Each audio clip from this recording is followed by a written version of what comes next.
جو یوم سب ایام میں سب سے عظیم ہے، جو یوم سب ایام میں سب سے عظیم ہے، جمعہ کریم ہے، جمعہ کریم ہے۔ السلام علیکم۔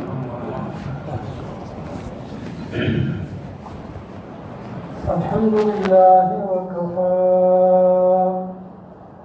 والصلاة والسلام على سيد الرسل وخاتم الأنبياء، أما بعد، وقد قال الله تبارك وتعالى في كلامه المجيد والفرقان الحميد: أعوذ بالله من الشيطان الرجيم، بسم الله الرحمن الرحيم: وينجي الله الذين اتقوا بمفازتهم لا يمسهم السوء ولا هم يحزنون. الله خالق كل شيء وهو على كل شيء وكيل. صدق الله مولانا العظيم. اللهم صل وسلم دائما أبدا على حبيبك خير الخلق كلهم. محترم و معزز سامعین، بزرگوں، دوستوں اور عزیزوں،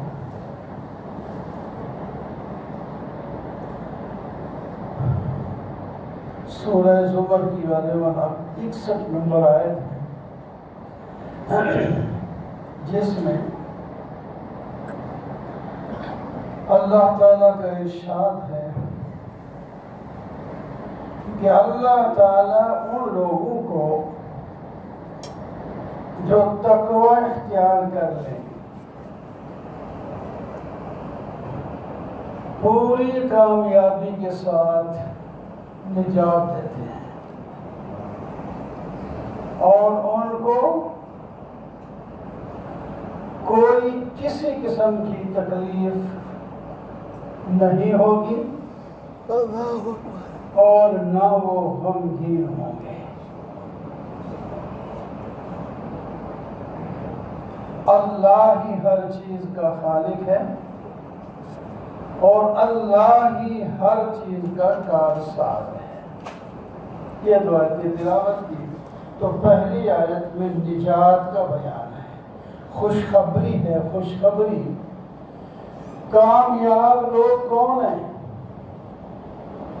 جن کو نہ کوئی تکلیف آگے ہو۔ دنیا تو ہے تکلیف کا گھر، اس میں تو تکلیفیں آتی جاتی رہتی ہیں، لیکن پھر بھی فرق ہوتا ہے۔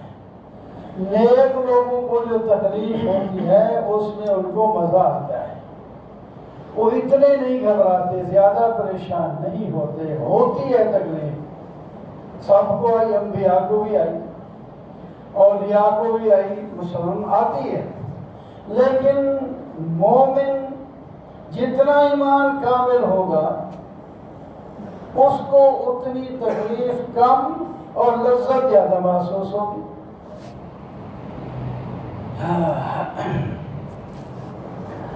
جیسا کہ محبوب کے ساتھ جب بھی وصال ہو جائے تو ملیں جپھی ڈال کے، وہ آپ کو ذرا زیادہ بھیج دے تو آپ کو تکلیف تو ہوگی، لیکن اس میں خوشی بھی محسوس ہوگی۔ اس تکلیف میں خوشی بھی ہے، میرا محبوب ہے، کب کا اس کو میں انتظار میں تھا، آج مجھے ملا ہے، آج گلے لگ کے مل رہا ہے۔ اس نے خوشی میں آ کر ہنستے ہوئے ذرا زیادہ دبا دیا، آپ کی پسلیاں درد تو کرنے لگی لیکن آپ ہنس رہے، یہ محبوب نے دبایا ہے نا۔ تو اللہ والوں کو بھی جب تکلیف آتی ہے تو کوئی نہیں، یہ اللہ تعالیٰ کی طرف سے ایک پیار ہے، جب بھی ڈالی جا رہی۔ اور اسی طرح اور مثال دیتے ہیں بزرگ، کہ اللہ والے جو ہیں بہت مشکل چیز کو آسان کر کے دکھا دیتے ہیں، مثالوں، اللہ تعالیٰ خود بھی مثالوں سے چیزوں کو آسان کر کے فرمایا نیک لوگوں کو جو تکلیف آتی ہے نا، یہ ایسے جیسا کہ مٹھائی کا کریلا۔ کریلا ایک ایسی چیز ہے جس کے سامنے آئے گا وہ دیکھ کے کہے گا یہ بہت ہی کڑوا ہے۔ آج کل چیزیں ایسے بن گئی ہیں نا، بالکل مٹھائی جس رنگ میں بنائے بالکل کریلے کی شکل میں بالکل بن سکتی ہے، دیکھنے میں کریلا۔ حضرت قاری محمد طیب رحمہ اللہ دارالعلوم دیوبند کے 50 سال محتمم رہے ہیں۔ وہ فرماتے ایک جگہ ہم گئے تو ہمیں جب کھانا پیش کیا گیا تو میز پر ایسے معلوم ہوتا تھا جیسے کہ کٹے کا سر پڑا ہو اور اس سے خون بہ رہا ہے۔ ہم حیران کہ یہ کھانا کہ یہ کٹے کا کچا ادھر سے سر کاٹ کے آگے ہمارے سامنے رکھ دیا، کٹا جب بون باندھ کے تو سیری پکا کے تو الگ بات ہے نا، ایسے ہی کٹے کا سر خون اس کا بہ رہا ہے۔ ہم انتظار میں پتہ نہیں کیا کہتے ہیں ان کو بنانا ہے، ہم نے اس کا چھیلنا ہے، کرنا کیا ہے۔ پھر آئے میزبان صاحب، بھی آرام کر کے بیٹھے ہیں، آپ کو تو کھانا پیش کر دیا گیا، یہ کھانا کہاں ہے؟ یہ تو کٹے کا سر ہے۔ اللہ والے آپ ہاتھ تو لگائیں، ایسے کھانا شروع کریں، آپ کو پتہ چل رہا ہے کیا ہے؟ یہ شکل کٹے کے سر کی نظر آ رہی ہے، اس میں تو مختلف کھانے بھرے ہوئے، کھاؤ۔ جنت میں بھی حدیث پاک میں آتا ہے، جنتی آدمی دیکھے گا ایک بہترین پرندہ اڑ کے جا رہا ہے۔ بعض لوگ بڑے شکاری پرندوں کا گوشت بڑا محبت سے کھاتے ہیں، اس کا دل چاہے گا یا اللہ اس پرندے کا گوشت مجھے مل جائے۔ پرندہ مڑ کے ادھر آ جائے گا، اس کے پاس بیٹھ جائے، وہ پرندہ اس کے پاس بیٹھے گا، یہ ہاتھ آگے اس کے لے جائے گا، اس کو ہاتھ لگائے گا تو وہ ہوٹل کا دروازہ کھل جائے گا۔ وہ ہر قسم کے کھانے اس پرندے سے مل جائیں گے، اس کا اپنا گوشت بھی ہوگا اور ہر قسم کے کھانے اس میں مل جائیں گے، اللہ تو کر سکتے۔ تو اسی طرح مٹھائی کا جو کریلا ہوتا ہے کھانے والا جب کھا رہا ہے تو اس کو تو مزہ آ رہا ہے، مٹھائی جو ہوئی۔ جو دیکھنے والا ہے وہ دیکھ کے کیسا یار یہ آدمی کتنے عذاب میں مبتلا ہے کہ کریلا اور کچا کھا رہا ہے، وہ اتنا کڑوا ہوتا ہے، اس کو بھون کر اس کی کڑواہٹ کو دور کیا جاتا ہے، لیکن یہ تو کچا معلوم ہو رہا ہے، کچا کریلا کھا رہے ہیں۔ دوسرے لوگ اس کو مصیبت بھی سمجھیں گے کہ یہ کچا کریلا کھا کر ایک عذاب میں مبتلا ہے، اور وہ مٹھائی کا کریلا کھا کے بڑے مزے سے ہوگا۔ تو میرے دوستو اللہ تعالیٰ فرمانے وَيُنَجِّي اللَّهُ الَّذِينَ اتَّقَوْا بِمَفَازَتِهِمْ، اللہ تعالیٰ ان پرہیزگاروں کو پوری کامیابی دیں گے جنہوں نے دنیا میں پرہیز اختیار کیا تھا، متقی بنے رہے، اور ان کو کوئی تکلیف نہیں ہوگی نہ مرتے وقت ایک سکرات موت حق ہے، ہم اس کو مانتے ہیں، لیکن فرق ہوتا ہے اس میں بھی، ہر ایک کو ایک جیسی تکلیف مرتے وقت نہیں ہوتی۔ تکلیف تو کائنات کے سردار سید الانبیاء نبی کریم صلی اللہ علیہ وسلم کو بھی موت کے وقت محسوس ہو رہی تھی، اتنا سر میں درد تھا اور بخار تھا اور بہت ہاتھ نہیں لگا سکتے تھے، اور آپ نے پانی منگوایا پیالے میں، ہاتھ ڈبو کر اپنے سر پر بن رہے تھے، تکلیف تو ہو رہی تھی۔ اس واسطے حضرت عائشہ فرماتی ہیں رضی اللہ تعالی عنہ، جب آپ نبی علیہ السلام کا آخری وقت تھا، آپ میری گود میں تھے۔ اللہ کتنی خوش قسمتی ہے، لوگ حضرت سیدہ کے بارے میں باتیں کرتے ہیں۔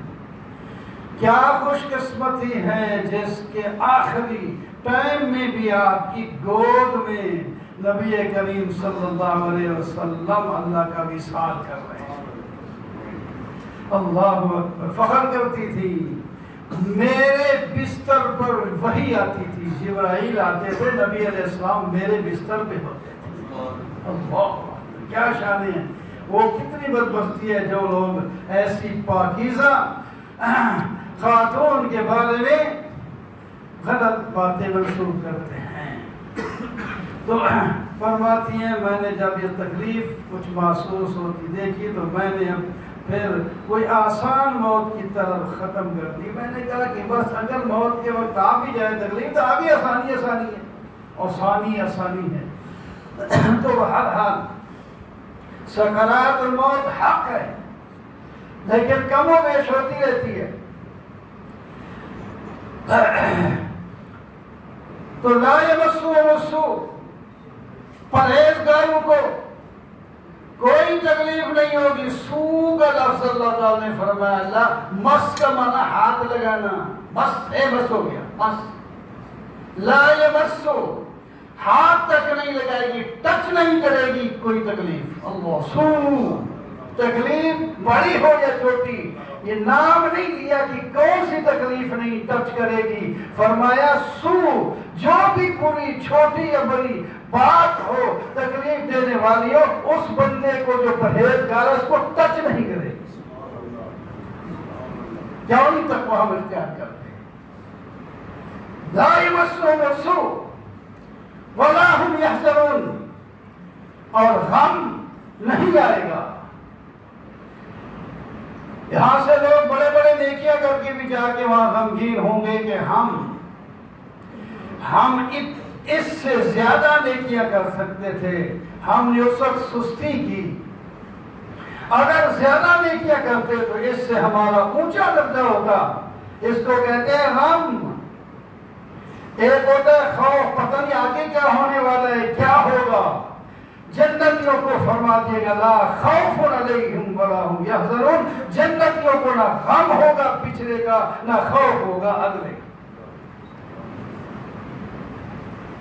کوئی خوف نہیں مرنے سے۔ جب جنت میں جائیں گے تو اسی صورت کی آگے 73 نمبر آیت میں اللہ تعالیٰ فرماتے ہیں وَسِیقَ الَّذِينَ اتَّقَوْا رَبَّهُمْ إِلَى الْجَنَّةِ زُمَرًا، جب پرہیزگاروں کو جنت میں لے جایا جائے گا تو آگے پیچھے دائیں بائیں فرشتے ہوں گے۔ آپ دیکھتے ہیں جب لیڈر کو لاتے ہیں تو کس طرح لاتے ہیں؟ جب کسی قوم کا، کسی جماعت کا لیڈر آتا ہے خطاب کے لیے تو کس طرح ہٹو بچو کی آواز ہوتی ہے، آگے پیچھے لوگ ہوتے ہیں۔ تو فرمایا جب یہ جنت میں جائیں گے تو آگے پیچھے دائیں بائیں فرشتوں کا جلوس ہوگا۔ کیا شان ہے انسان کے، اور متقی کیا شان ہے۔ یہاں معامل متقی کا لفظ ہے وَسِیقَ الَّذِينَ اتَّقَوْا، لایا جائے گا پرہیزگاروں کو، جلوس میں لایا جائے گا۔ تو پھر کیا ہوگا؟ بڑی عزت کے ساتھ آئیں گے، وہاں جہاں جانا ہے وہ فتحت، وہاں جنت کے دروازے ان کے جانے سے پہلے واقعہ کھول دیے جائیں گے، کھول دیے جائیں گے تاکہ وہاں دروازے کھلوانے کی تکلیف نہ ہو، ٹھہرنا نہ پڑے، کب آئیں گے کب کھولیں گے۔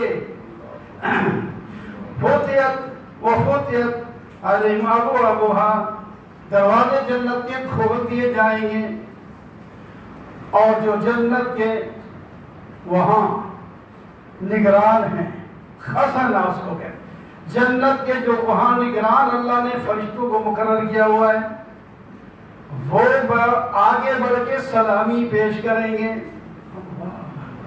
کہیں وقال لهم خزنتها، ان کو خزنہ جنت کے داروغ جنت کے وہاں کے نگران جنت کے بڑے جن کو اللہ تعالیٰ نے نظام دیا ہوگا وہ کہیں گے سلام علیکم. سلام پیش کریں گے، سلام پیش کریں گے. طب تم، اگلا جملہ دوسرا، طب تم تو پاکیزہ لوگ ہو، تم تو پاک ہو کے آئے ہو، تمہارے اندر کفر نہیں، شرک نہیں، کفر نہیں، کوئی معصیت نہیں، نیک ہو، پاک بالکل صاف ستھرے ہو کے آئے ہو. طب تم اب فادخلوها خالدین. پچھلا بتا دیا، پاک صاحب ہو کے آئے ہو، اللہ تم سے راضی ہے، تمہارے بارے میں فیصلہ کر دیا ہے. جب یہ میرے بندے آئیں تو تم بڑھ کے اس کو سلامی پیش کرنا اور کہنا نا تم بڑے پاکیزہ لوگ ہو، اور کہنا آؤ جنت میں داخل ہو جاؤ اور ہمیشہ کے لیے جاؤ. فادخلوها خالدین، ہمیشہ ہمیشہ کے لیے چلے جاؤ. ہاں جی، پھر ایسا کرنا چاہیے ہمیں. یہ نہیں تقویٰ میں بتاؤں گا تقویٰ کیا ہوتا ہے. تقویٰ یہ جنت میں پہنچ کر کیا کریں گے؟ کہاں لے ہو پہلے قالوا الحمد للہ الذی صدقنا وعدہ. جنت میں پہنچ کے جو بیان دیں گے کہیں گے شکر ہے اس اللہ کا جس نے ہمارے ساتھ جنت کا وعدہ کیا تھا آج پورا کر دیا ہے. صدقنا وعدہ وأورثنا الارض، ہمیں جنت کا مالک بنا دیا ہے. ہم جہاں چاہیں رہیں بسیں، ہمیں کوئی روک ٹوک نہیں. یہاں دنیا میں تو ایک خاص جگہ دوسری جگہ چلے جائے گا روکے گا اور خبردار ادھر کہاں گیا. جنت میں ہم جہاں جائیں جدھر جائیں کوئی روک ٹوک نہیں ہوگی. فَنِعْمَ أَجْرُ الْعَامِلِينَ. آگے اللہ تعالیٰ فرما رہے ہیں اے عمل کرنے والے، جو تمہیں عمل کرنے کے لیے بھیجا تھا، عمل کر کے آئے تو کتنا نفع پا کے جا رہے. تو میرے دوستو عزیزو، ہمیں چاہیے کہ ہم تقویٰ اختیار کریں. وہ تقویٰ پھر بعض لوگ اہم ہی لگے رہے، کسی چاہو جی بس تقویٰ پتہ نہیں کوئی تصور. دین پر عمل کرنے کا نام تقویٰ ہے بھائی. دین پر عمل کرو، عقائد، اخلاق، عبادات، معاملات، معاشرات اپنی اس کے مطابق کر دو جو شریعت اللہ نے بھیجی ہے، نبی نے پہنچائی ہے علیہ السلام، اور عمل کر کے دکھایا ہے اور ہمیں حکم دیا ہے تم بھی اس پر عمل کرو تو تمہاری میری ملاقات جنت میں ہوگی. وہاں پہنچے ہوئے ہیں، جو آپ کی راہ پر چل کے جائے گا. ہمارے سب کے دلوں میں نبی علیہ السلام کی محبت اور چاہت ہے کہ ہم کہیں کسی وقت اپنی اس آنکھ سے دیکھتے رہیں. جو نبی علیہ السلام کی شریعت پر چلے گا اس کو جنت میں پہنچتے ہی اپنے نبی کا دیدار ہو جائے گا. پھر سب کو مل کر خدائی دیدار ہوگا. اللہ تعالیٰ سب کو